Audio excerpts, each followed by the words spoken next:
ଗୁରୁ ହେଉଛନ୍ତି ଜୀବନର ପଥ ପ୍ରଦର୍ଶକ, ଯେଉଁମାନେ ଆମକୁ ଅଜ୍ଞାନର ଅନ୍ଧକାରରୁ ଜ୍ଞାନର ଆଲୋକକୁ ନେଇଯାଆନ୍ତି। ତାଙ୍କର ଶିକ୍ଷା, ଆଦର୍ଶ ଓ ମୂଲ୍ୟବୋଧ ଆମ ଜୀବନକୁ ସଠିକ୍ ଦିଗ ଦେଇଥାଏ। ଗୁରୁ ବିନା ଜୀବନର ସଫଳତା ଅସମ୍ପୂର୍ଣ୍ଣ ରହିଯାଏ। ଗୁରୁ ଦିବସ ହେଉଛି ସେହି ପବିତ୍ର ଅବସର, ଯେତେବେଳେ ଆମେ ଗୁରୁଙ୍କ ପ୍ରତି କୃତଜ୍ଞତା ଓ ସମ୍ମାନ ଜଣାଇଥାଉ। ନମସ୍କାର ବନ୍ଧୁମାନେ, ଆଜି ମୁଁ ଆପଣମାନଙ୍କ ପାଇଁ ନେଇ ଆସିଛି ଆହୁରି ଏକ ନୂଆ କବିତା ଗୁରୁ ଦିବସ। ଚାଲନ୍ତୁ ଆରମ୍ଭ କରିବା।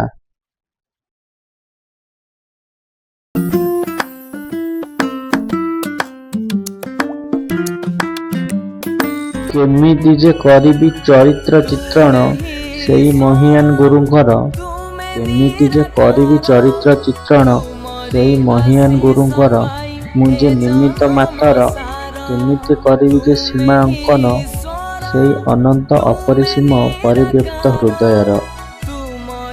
ତାଙ୍କୁ ହିଁ ସମ୍ବଳ କରି ଜୀବନର ଆରମ୍ଭ, ତାଙ୍କୁ ହିଁ ସମ୍ବଳ କରି ଜୀବନର ଆରମ୍ଭ, ତାଙ୍କୁ ହିଁ ଆଶା କରି ଜୀବନର ଶେଷ। ସିଏ ହିଁ ତ ପରମ ବ୍ରହ୍ମ, ପରମ ଈଶ୍ୱର। ତାଙ୍କ କୃପା ପ୍ରାପ୍ତ ହେଲେ ଭରିଯାଏ ଆଲୋକ, ପାସୋରି ଯାଏ ଯେତେ ଜୀବନର ଅନ୍ଧକାର। ତାଙ୍କ କୃପା ପ୍ରାପ୍ତ ହେଲେ ଭରିଯାଏ ଆଲୋକ, ପାସୋରି ଯାଏ ଯେତେ ଜୀବନର ଅନ୍ଧକାର। ଗୁରୁ ବିନା କାହିଁ ଯେ ବଞ୍ଚିବାର ପଥ, ମୁକ୍ତି କାହିଁ, ତୃପ୍ତି କାହିଁ ତପ୍ତ ଜୀବନର। ସିଏ ଯେ ଚିଦାନନ୍ଦ, ସିଏ ଯେ ଅମୃତ, ଜୀବନକୁ କରିବାକୁ ପବିତ୍ର, ଯୁଗେ ଯୁଗେ ଆବିର୍ଭାବ ହୁଏ। ନିରନ୍ତର ଗୁରୁ ବିନା ସତରେ ସିଦ୍ଧି କାହିଁ ଜୀବନର। ସେ ମହିମା ମଣ୍ଡିତ କରି ରାଧାକୃଷ୍ଣ ଦେଇଗଲେ ବିଦ୍ୟାଳୟରେ ସୂତ୍ର। ସେ ମହିମା ମଣ୍ଡିତ କରି ରାଧାକୃଷ୍ଣ ଦେଇଗଲେ ବିଦ୍ୟାଳୟରେ ସୂତ୍ର।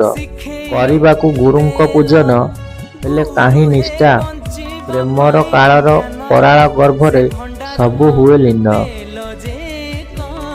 ଦିବସଟି ଅଟେ କେଡ଼େ ମହନୀୟ ତ୍ୟାଗର ପ୍ରତୀକ ଦିନ, ଦିବସଟି ଅଟେ କେଡ଼େ ମହନୀୟ ତ୍ୟାଗର ପ୍ରତୀକ ଦିନ।